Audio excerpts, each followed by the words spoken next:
자, 이제 다 모이셨으면 제가 기도하고 오늘 함께 공부 시작하겠습니다. 은혜 주님 감사합니다. 이렇게 모여 주님의 말씀을 알게 하시고 또한 교제 시간을 주심에 감사드립니다. 우리 모인 이곳에 주님을 향한 기쁨이 가득하게 하시고 주님의 말씀을 더 깊이 묵상하고 우리에게 주시는 지혜로 오늘을 살아가게 하여 주시옵소서. 주여, 주님을 더 알기를 원합니다. 우리와 함께 해주시옵소서. 이 자리에 나누는 모든 이야기들과 모든 교제가 서로에게 위로가 되게 하시고 힘이 되게 하는 귀한 말씀 되게 하여 주시옵소서. 언제나 감사드리며 사랑이 많으신 예수님의 이름으로 간절히 기도드립니다. 아멘. 박수 치고 한번 시작하겠습니다. 너무 반갑습니다. 오늘도 너무 잘 오셨습니다. 이제 벌써가 아니죠. 세 번째 시간입니다. 오늘 또 함께 또 서로 진실하게 또 은혜 나누고 또 소통하고 또 기쁘게 교제하는 귀한 시간이 되기를 원합니다. 가장 가까운 곳에 영등포역이 있는데 공원이나 역 대합실 이런 데를 가끔씩 늦은 시간에 공공장소를 가다 보시면은 노숙자라든지 좀 약간 불황자분들을 보신 적이 있으실 것입니다. 낮에는 잘 보이지 않다가 이분들이 밤이 되면 공원이나 저도 영등포역을 가끔씩 지나다닐 때 몇 번 뵌 적이 있었는데 그들을 보면은 때로는 또 옷이 좀 깨끗하지 못하고 좀 남루하고 또 씻지 않으셔서 좀 청결하지 않은 약간 냄새도 나는 그런 때가 있었던 것 같아요. 또 술에 늘 취해 있으시기도 하고 굉장히 피곤해 보이시기도 하고 힘들어 보이시기도 하는 그들의 삶의 표정이었습니다. 때로는 밤늦게 또 길을 가다가 또 어떤 길을 가다가 그분들을 마주치면 그러니까 저도 가끔씩 좀 움찔움찔할 때가 있는데 좀 그렇게 좀 약간 두려움을 줄 수도 있는 그런 분들이시기도 하잖아요. 근데 이러한 분들은 좀 보면은 예나 또 지금이나 어딜 가나 좀 계셨던 것 같습니다. 그래서 요즘 시대가 어떤 시대인데 아직도 그런 사람들이 있습니까? 라고 가끔씩 국회의원들이 그런 이야기를 할 때 보면은 참 세상 물정 참 모른다. 약간 그렇게 말씀들을 하시기도 한 것 같습니다. 어느 시대에나 이제 사회의 주변부에 계신 분들이죠. 안에 계시지 않고 주변에 계신 분들이 늘 계시는 것 같습니다. 그래서 여기서 제가 여러분들께 질문 하나 드리려고 하는데요. 또 지난 한 주간 또 한번 생각을 해보시기 바랍니다. 또 지난 한 달간 또 우리가 모이지 못했던 그 기간 가운데 혹시 만나기 꺼려졌거나 아니면 좀 만났을 때 좀 마음이 편하지 않았던 그런 분들이 있으십니까? 네. 바로 말씀을 해주시네요. 저는 네. 어린 사람은 없는데 네. 저는 이제 또 직장이 학원이다 보니까 이렇게 어머님들이 이제 그 학원비를 내러 오실 때가 있어요. 네. 그러면 이제 교수에 이제 어머님들이 자주 오시기 때문에 제가 엄청 피하죠. 오신 것 같아요. 다시 들어가서. 그러니까 이게 여러 이야기를 하고 이제 하시니까 되게 원하시거든요. 그런 것도 많이 피하는 것 같아요. 선생님을 집사님을 만나기 원하는데 선생님이 조금 피하시는 이유는요? 혹시 그런 이유가 있으실까요? 대충 짐작은 됩니다만 그냥 항상 어머니들은 항상 좀 저는 무서운 것 같아요. 왜냐면 자기 아이들에 대한 상담 같은 여러 가지 고충과 토로를 얘기를 하시는데 해결할 수 없는 것들이거든요. 근데 뭔가 제가 해결하기 원하고 또 제가 좀 어떻게 해줬으면 좋겠고 그게 저의 당연한 일인데 그걸 제가 이제 모든 이제 분들한테 막 감당하기가 좀 그렇죠, 맞습니다. 이렇게 짧은 스마트폰이 아니에요. 길어지거나 막 토로하고 막 그래가지고 약간 또 그런 거 같아요. 맞습니다. 맞아요. 저도 가끔씩 가끔 그럴 때가 있을 수 있는데 어떤 분이 전화를 하시면 이 통화가 길어질 걸 아니까 주저할 때가 가끔씩 좀 있을 때도 있는 것 같습니다. 그럴 때 만약에 그 사람을 만나야 되는 그런 상황이 올 수 있지 않습니까? 그럴 때 여러분들은 어떻게 하셨는지 반응을 어떻게 하셨는지 한번 떠올려 보시면서 또 시작을 해보았으면 좋겠습니다. 오늘 말씀에 이제 예수님께서 사역을 하시는데 예수님께서 사역하셨을 그 당시에 거룩한 사람은 이제 사회에서 버림받은 사람이라든지 좀 부정하고 불결한 그러니까 소위 죄인들 이 사람들과 거리를 유지해야 한다라는 개념이 이제 많은 사람들에게 좀 퍼져 있고 일반적으로 그래야 한다라고 여겨졌던 그런 때였습니다. 사람들이 이러한 인식이 이제 무엇과 충돌이 되냐면 이제 열린 마음으로 이제 사회의 낮은 계층들을 사랑하고 또 몸소 실천하고 행하셨던 예수님의 그 모습과 정반대여서 이제 이 두 모습들이 대립할 수밖에 없었고 또 저항받을 수밖에 없었어요. 그 모습이 오늘 우리가 읽어볼 이 본문인데요. 오늘 우리가 함께 살펴볼 이 본문이 우리가 보통 만나기 싫어하는, 그러니까 약간 꺼려하는, 좀 만날 계획 있으면 살짝 이렇게 돌아가거나 좀 피하는 그런 사람들을 향한 예수님의 사랑이 담겨져 있습니다. 오늘 본문 안에서 세 가지 사건이 등장을 하는데 한 사건씩 살펴보시면서 오늘 말씀을 함께 읽어보았으면 좋겠습니다. 저와 여러분이 한 절씩 읽을 텐데요. 1장 40절부터 2장 17절입니다. 읽으시면서 또 지난주와 같이 좀 체크하실 부분 체크하시고 또 궁금한 것들 밑줄 그어가시면서 함께 읽으셨으면 좋겠습니다. 제가 먼저 읽겠습니다. 한 나병 환자가 예수께 와서 꿇어 엎드려 간구하여 이르되 원하시면 저를 깨끗하게 하실 수 있나이다. 예수께서 불쌍히 여기사 손을 내밀어 그에게 대시며 이르시되 내가 원하노니 깨끗함을 받으라 하시니 곧 나병이 그 사람에게서 떠나가고 깨끗하여진지라. 곧 보내시며 엄히 경고하사 이르시되 삼가 아무에게 아무 말도 하지 말고 가서 내 몸을 제사장에게 보이고 내가 깨끗하게 되었으니 모세가 명한 것을 드려 그들에게 입증하라 하셨더라. 그러나 그 사람이 나가서 널리 퍼지게 하니 그러므로 예수께서 다시는 드러나게 동네에 들어가지 못하시고 오직 바깥 한적한 곳에 계셨으나 사방의 사람들이 그에게 다가오더라. 수일 후에 예수께서 다시 가버나움에 들어가시니 집에 계시다는 소문이 들린지라. 많은 사람이 모여서 눈앞까지도 예수께서 그들에게 도를 말씀하시더니 사람들이 한 중풍병자를 네 사람에게 메워가지고 예수께로 올세.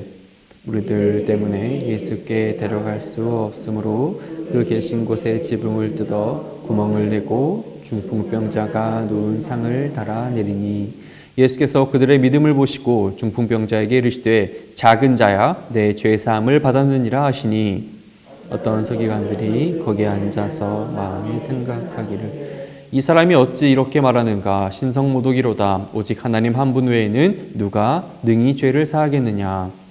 그들이 속으로 이렇게 생각하는 줄을 예수께서 곧 중심에 하시고 이르시되 어찌하여 이것을 마음에 생각하느냐. 중풍병자에게 내 죄사함을 받았느니라 하는 말과 일어나 내 상을 가지고 걸어가라 하는 말 중에서 어느 것이 쉽겠느냐. 그러나 인자가 땅에서 죄를 사하는 권세가 있는 줄을 너희로 알게 하려 하노라 하시고 중풍병자에게 말씀하시되 내가 내게 이르노니 일어나 내 상을 가지고 집으로 가라 하시니 그가 일어나 곧 상을 가지고 다 놀라 하나님께 영광을 돌리며 이르되 우리가 이런 일을 도무지 보지 못하였다 하더라.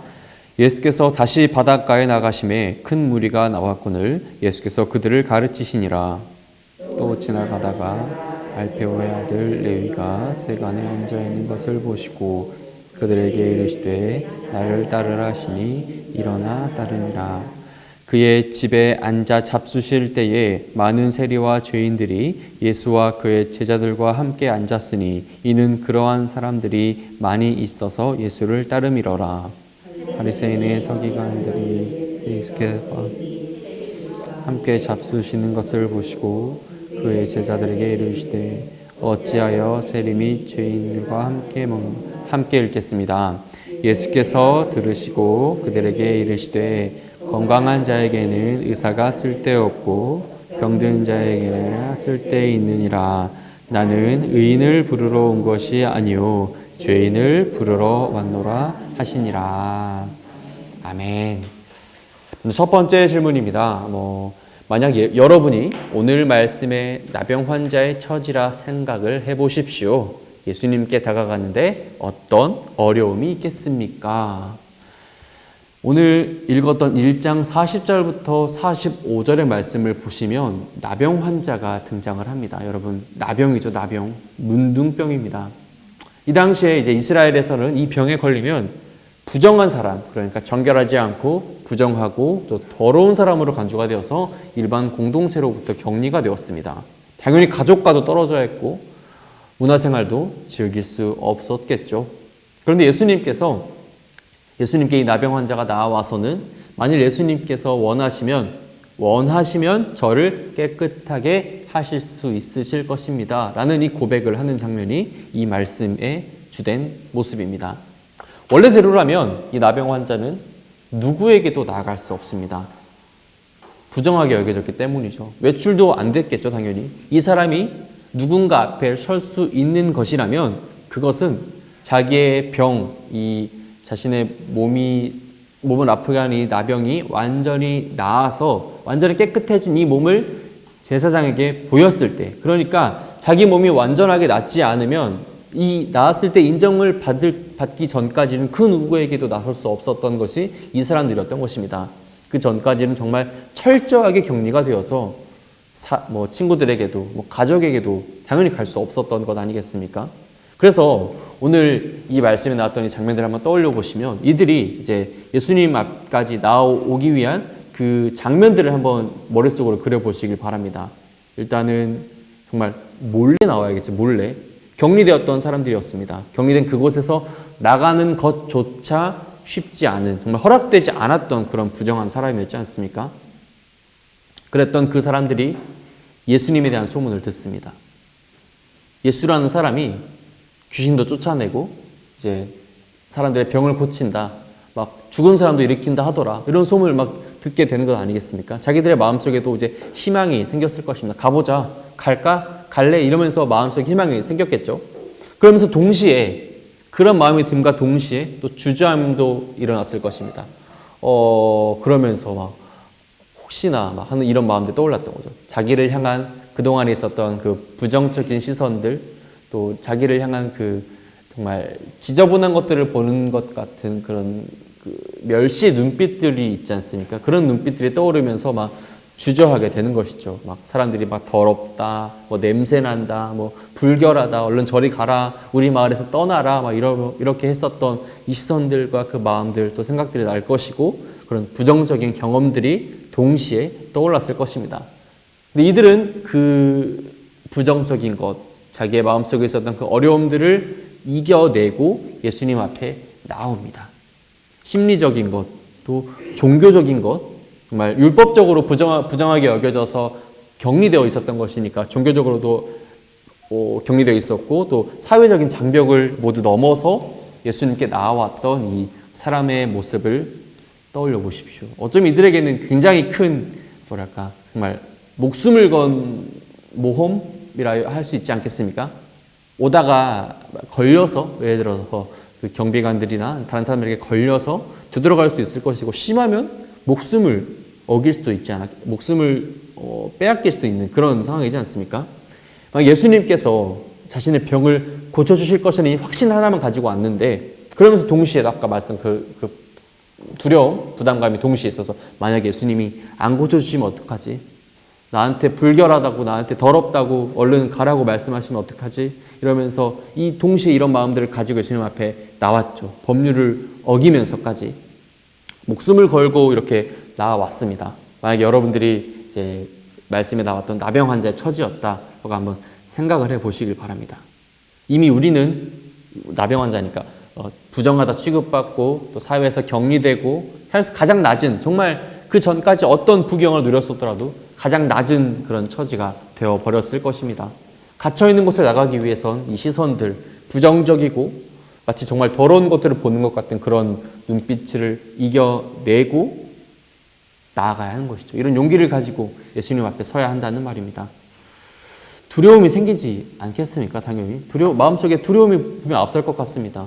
그동안에 받아왔던 그런 시선들도 분명히 있었을 것이고, 예수님께 가면서도 물론 확신을 가지고 나아가지만 그 확신 속에 아주 작은 혹시나 하는 이런 마음들, 혹시나 예수님께서 나를 안 고쳐주시면 어떡하나, 나를 외면하시면 어떡하나, 나의 병을 그냥 못 고치시면 어떡하나 이런 마음들. 그럼 나는 죽는 거지 않습니까? 나갔는데 못 고쳐주시면 죽는 건데 이런 두려움이 생겼을 텐데 그럼에도 이겨내고 나아갔죠. 예수님은 이런 마음을 가지고 찾아왔던 나병 환자에게 어떻게 하셨습니까? 우리 41절 말씀인데요. 우리 한번 같이 읽겠습니다. 41절입니다. 예수께서 불쌍히 여기사 손을 내밀어 그에게 대시며 이르시되 내가 원하노니 깨끗함을 받으라 하시니. 아멘. 예수님은 이제 자기를 찾아온 이 사람을 먼저 불쌍히 여기셨습니다. 여러분, 불쌍하게. 이 나병 환자는 예수님을 향한 믿음으로 먼저 앞서서 이렇게 고백을 합니다. 40절에서 주님께서 원하시면 저를 깨끗하게 하실 수 있으실 것입니다. 라고 했어요. 보통 사람이라면 예수님 제가 목숨을 걸고 여기까지 왔습니다. 진짜 고쳐주세요. 이렇게 자기의 간절한 상황을 먼저 얘기했을 텐데 이 사람은 그렇지 않았습니다. 겸손하게 예수님께서 원하시면, 그러니까 예수님께 맡기죠. 원하시면 자기의 병이 고쳐질 것입니다. 이게 자기의 병뿐만이 아니라 자기의 목숨까지 예수님께 맡기는 그런 겸손한 고백이었죠. 그리고 이것을 예수님도 알고 계셨습니다. 그리고 이 사람을 예수님께서는 불쌍히 여기셨죠. 이스라엘에 있는 모든 사회가 이 나병 환자, 문둥병 환자들을 부정하게, 정말 불결하게, 더럽게 여겼으나 예수님은 이들을 향해서 정말 긍휼한 마음을 가지시고 사랑의 마음을 가지시고 불쌍히 여기시고 손을 내밀어서 그들을 어루만져 주셨습니다. 그리고 그의 몸에 손을 대시고 말씀하시죠. 내가 원한다. 그러니 깨끗함을 받아라. 손을 내밀고 어루만지십니다. 예수님 그 나병 환자의 그 간청에 그래 알았다 나아라 이렇게 건성건성 대답하지 않으셨어요. 예수님께서 원하시면 제 병이 나을 것입니다 라고 말하니까 내가 원한다 라고 정확하게 대답을 하십니다. 나병 환자의 간청을 정확하게 이해하셨고 또한 그 간청에 응해 주신 예수님의 사랑이었죠. 그리고 44절 말씀을 보시면은 이제 이것을 가지고 나아지지 않습니까? 나아진 다음에 이것을 아무에게도 정말 아무 말도 하지 말고 가서 너의 몸을 제사장에게 보여라 라고 말씀하시는, 그리고 모세가 명한 것을 제사장에게 입증해라 라고 이렇게 말씀을 하십니다. 지난번 시간에 저희가 귀신 들렸던 사람이 주는 하나님의 아들이십니다 뭐 이렇게 고백을 했을 때 예수님께서 그를 잠잠하라 라고 하셨지 않습니까? 그때처럼 또 한 번 예수님은 자신의 치유의 역사를 잠잠하라 라고 하셨습니다. 이 소식을 다른 이에게 알리지 말라고 한 것입니다. 이번에도 비슷해요. 나병 환자를 치유하시고 그 소식을 아무에게도 말하지 말고 조용히 있어라 라고 말씀을 하십니다. 이러한 명령은 이제 이적을 행하시는, 여러 가지 기적을 행하시는 예수님이 이제 드러나고 싶지 않으셨음을 우리가 추측해 볼 수 있습니다. 이스라엘 사회 속에서 이제 다른 거짓 선지자들이 행했던 것처럼 다른 사람들을 막 놀래켜서 막 뭐 뱀을 튀어나게 한다든지 막 물을 뭐 피로 변하게 한다든지 이렇게 놀라게 해서 이제 자신을 드러내고 싶어 했었던 그 거짓 선지자와 예수님께서 구별되고 싶으셨던 그런 마음을 우리가 엿볼 수 있는 것이죠.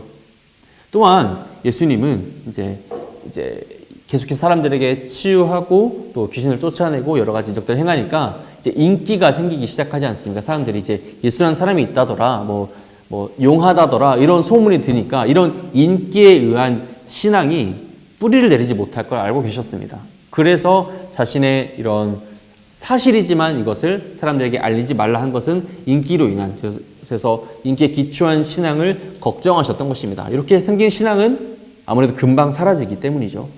뿌리내지 못하고 사라질 믿음을 예수님께서 원하지 않으셨던 것을 알 수 있는 모습입니다. 믿음이 깊이 뿌리내려서 어떠한 시련에도 정말 어떠한 비바람이 몰아쳐도 흔들리지 않고 정말 염려 가운데 또 고민하지 않는, 근심하지 않는 그런 믿음을 가지기를 원하셨던 것입니다. 그래서 또 몸을 고치시고 귀신을 쫓으신 그 사역들을 알리지 말라 이렇게 말씀하신 것으로 볼 수 있습니다. 또 예수님의 이런 권고는 알리지 말아야 했던 이런 권고는 치유받은 이 사람의 유익을 위한 것이지 또 예수님의 편의를 위한 것이 아니었음을 우리가 주목을 해야 합니다. 이 사람은 예수님의 이 행하심으로 몸이 낫게 되었죠. 그리고 그토록 자신이 바랬던, 그동안 너무나 바래왔던 사람들 앞에 나서는 것, 제사장 앞에 자신의 몸을 보일 수 있게 됩니다. 그리고 모세가 명한 것, 이것은 이제 말씀에 레위기 14장 2절부터 32절을 인용을 한 건데, 14장이 어떤 말씀, 레위기 14장이 어떤 말씀이냐면 이제 환자가 정결하게 되는 날에 대한 규율이 적혀 있는 레위기의 말씀이었습니다. 즉 깨끗함을 입은, 그러니까 병 고침을 받은 사람들이 행해야 할 규례들이 모세가 기록한 것을 나타낸 것을 이제 예수님께서 인용하셔서 말씀하신 것이었어요. 자신의 깨끗한 몸을 제사장에게 보여서 완전하게 낫게 됨을 선포받고, 그리고 그토록 원했던, 자기가 정말 그렇게 가고 싶었던 가족들, 또 친구들, 공동체에게 돌아갈 수 있었던 것입니다. 2장 1절부터 이제 12절의 말씀을 보시면 이제 누가 나오냐면 중풍병자의 이야기가 나옵니다. 나병 환자에서 중풍병자예요. 중풍병자 역시, 이 사람 역시 이제 앞서 나왔던 나병 환자의 상황과 정말 크게 다르지 않았습니다.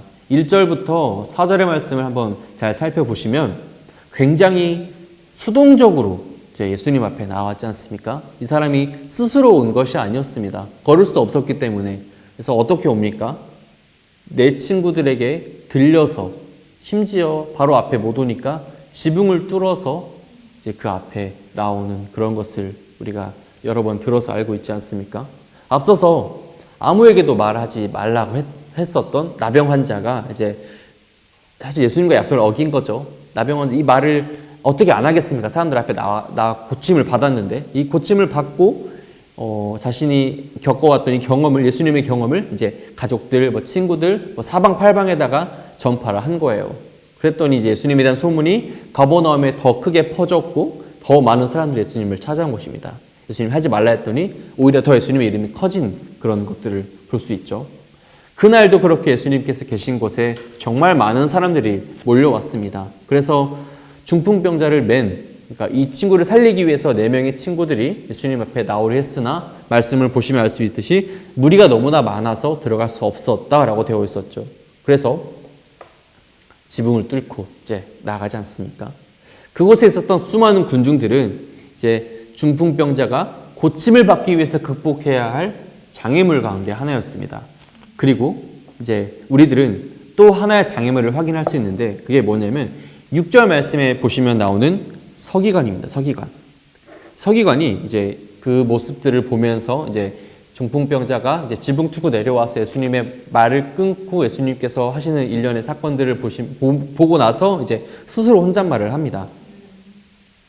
죄사함을 받았다라고 예수님께서 이 사람에게 이야기를 해주지 않습니까? 근데 그 모습을 보고서 서기관이 7절에서 이렇게 생각을 해요. 신성모독이다. 이건 신성모독이야. 하나님 한 분 외에 누가 능히 죄를 사하겠는가라고 혼자 머릿속으로 생각을 했거든요. 그런데 이 사실을, 이러한 마음들은 사실 그곳에 있었던 서기관뿐만이 아니라 그 옆에 있었던 많은 사람들, 심지어 누워있는 중풍병자에게도 분명히 있었을 것입니다. 근데 사실 서기관의 이 말이 100% 틀린 말도 아닌 게, 예수님이 만약에 하나님이 아니라면 신적인 사제권이 있다는 예수님의 주장, 내가 너의 죄를 사했다라고 말하는 이 주장은 분명히 하나님의 모독한 행위가 맞아요. 그런데 예수님은 하나님의 아들이시기 때문에 신성모독이 아니고 하나님의 뜻대로 행하시는 것이죠. 그곳에 있었던 사람들의 이런 마음들을 예수님께서 아시고 예수님이 이렇게 말씀하십니다. 8절, 9절 말씀을 우리 같이 한번 읽어보겠습니다. 8절, 9절입니다. 시작. 그들이 속으로 이렇게 생각하는 줄을 예수께서 곧 이르시되 어찌하여 이것을 마음에 생각하느냐. 중풍병자에게 내 죄사함을 받았느니라 하는 말과 내 상을 가지고 걸어가라 하는 말 중에서 어느 것이 쉽겠느냐. 그래서 사람들에게 물어보는 것이죠. 이 사람에게 죄사함을 받았다라고 말하는 거랑 너가 일어나서 너가 누워있던 침대를 가지고 걸어서 나가라 라고 말하는 것 중에 어떤 것이 더 쉽겠냐라고 이제 사람들에게 물어보는 것입니다. 당연히 사람들은 말로 하는 거니까 죄사함을 받았다라고 말하는 것이 더 쉽지 않겠습니까? 라고 대답을 했겠죠. 저도 그렇게 대답했을 것 같습니다. 당연히 말로 하는 게 보여주는 것보다 쉽지 않습니까? 병 고치는 능력이 흔치도 않고 또 굉장히 귀했으니까요. 그랬더니 예수님은 즉시 이 중풍병자를 치료하셨죠. 낫게 하셔서 일어나 걸어라 말씀하시고 낫게 하셔서 예수님께서 하시는 그 모든 말씀, 내가 너의 죄를 사했다. 어떻게 그 모습을 보고 하나님이 아니면 어떻게 죄를 사할까라는 서기관의 그 생각까지 고치시는 겁니다. 자신이 하시는 모든 말씀이 진실일 뿐만이 아니라 예수님의 이 권위가, 저번에도 얘기했죠. 권위가 본질상 하나님과 같다. 하나님과 같았다라는 그 증거를 사람들에게 다시 한번 알려주신 사건이었습니다. 10절의 말씀을 보니까 이제 인자가 땅에서 죄를 사하는 권세를 알려주셨습니다. 중풍병자의 병을 낫게 하셨고 또 그곳에 있는 많은 사람들에게 인자로서의 예수님을, 그러니까 하나님의 아들로서 인자로서 예수님을 드러내셨습니다. 하나님의 아들이심을 드러내신 것이죠. 병에 걸린 이제 친구를 어깨 위로 들쳐매고 사람들에게 가로막히자 지붕을 뚫고 내려와서 이 믿음을 소유하는 이 친구들의 마음, 이 믿음을 여러분들이 꼭 가졌으면 좋겠습니다. 예수님 또한 그 자리에서 그들의 믿음을 보시고 또 누워있는 이 중풍병자의 모습을 보시고 작은 자야 내 죄가 사함 받았다라고 말씀하시죠. 사실 이 모습도 저희가 좀 약간 생각을 해봐야 되는데, 저희가 지금 이렇게 시간을 가지고 있을 때 누군가 갑자기 들어와서 선생님 이것 좀 해주세요 라고 하면은 먼저 사실 많은 사람이라면 좀 당황을 먼저 할 텐데 예수님은 전혀 그렇지 않으시고 그 사람의 모습과 현재 상황을 이해하셨고 죄사함을 받았고 그에게 필요한 것을 주셨지 않습니까? 이러한 모습이 또 저와 여러분의 모습이 되었으면 좋겠습니다. 13절부터 이제 17절의 내용을 저희가 함께 살펴볼 텐데요. 이제 이 모습은 예수님께서 세리였던 이제 레위를 예수님의 제자로 부르시는 그러한 장면이었습니다. 말씀을 보시면, 그러니까 오늘 말씀에서 쭉 보시면 13절부터 17절까지만 유독 나오는 단어가 있는데 혹시 한번 찾아보시겠습니까? 전체 말씀에서 13절에서 17절만 나오는 단어들이 있습니다. 그 전까지 나오지 않아요.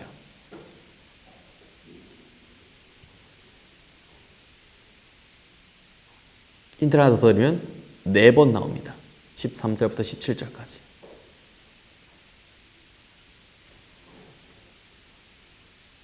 바로 맞습니다. 죄인이라는 단어가 이때 오늘 전체 본문에서 13절부터 17절 처음 나오는데 이때만 이 본문에만 네 번이나 나와요. 4번이나. 그래서 오늘 읽었던 전체 본문에 딱 이곳에만 나오는 것이죠. 이것을 꼭 기억하십시오. 6번째 질문입니다. 세리와 죄인을 대하는 태도에서 바리새인과 예수님은 어떻게 달랐습니까? 라고 물어봐요. 말씀을 통해서 살펴보시면 예수님께서 이제 사역을 마치시고 지나가시다가 이제 세간에 앉아 있는 세리 알페오의 아들 레위를 보시고 말씀하시죠. 나를 따르라.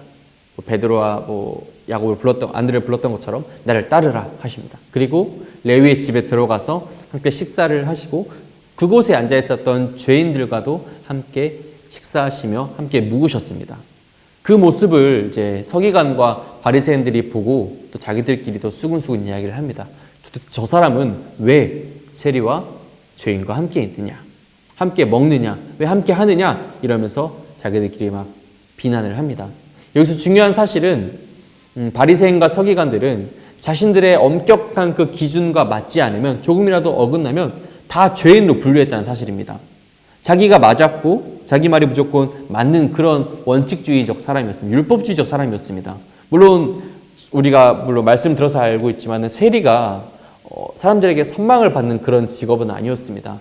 같은 이스라엘 사람이었지만 또 강대국의 세금을 거두면서 또 정해진 세금을 걷지 않고 더 많은 세금을 걷어서 사람들의 고통을 주고 자신의 배를 채우는 그런 잘못을 하기는 했던 사람들입니다. 많은 사람들이 보기에 죄인이라 불리기에 합당하다 여겨졌을지도 모르겠어요.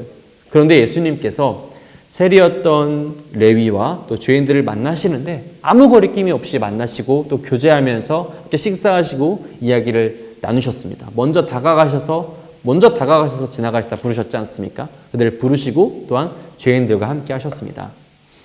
정작 바리새인들은 그들을 죄인이라고 정죄하면서 그와 동시에 니네들이 죄인이고 나는 정결해 라는 이 마음들이 마음속에 있었을 텐데 예수님께서 보시기엔 그 엄격했던 율법을 지키기에 앞장섰던 바리새인들도 모두 죄인이었습니다.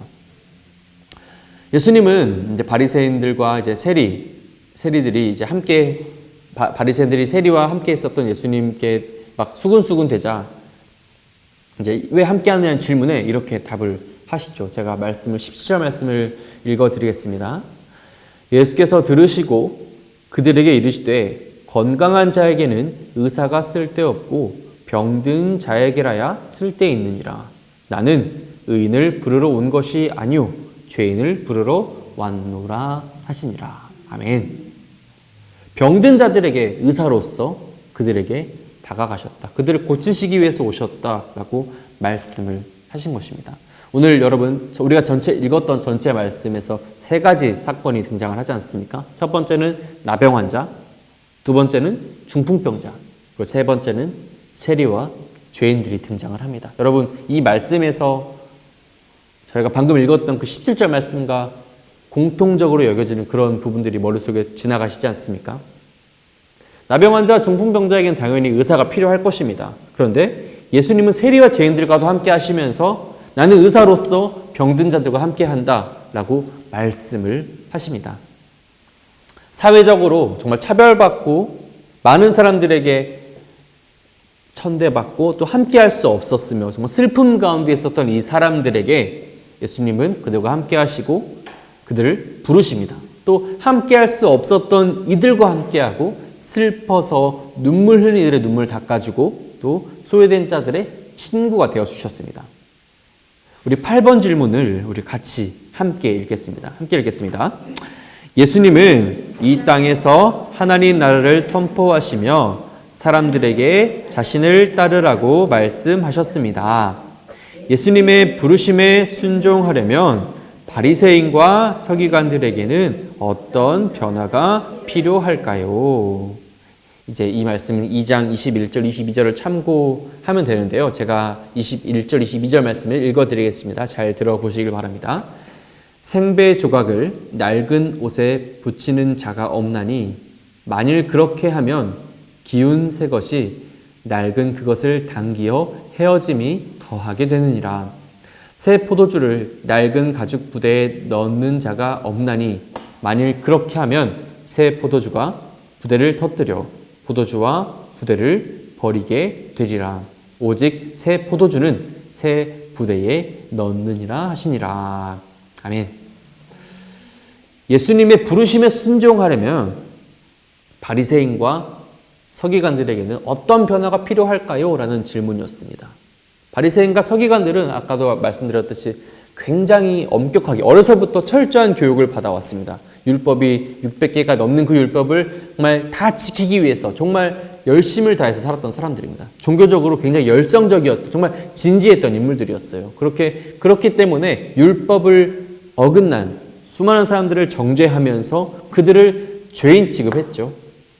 이 질문을 살짝 바꿔서 예수님을 따르기 위해서 바리새인과 서기관들은 자신의 어떤 점을, 자신에 대해서 어떤 사실을 인정해야 할까요? 라고 살짝 바꿔서 다시 한번 여쭤보겠습니다. 그들은 자신의 어떤 것을 인정해야 할까요?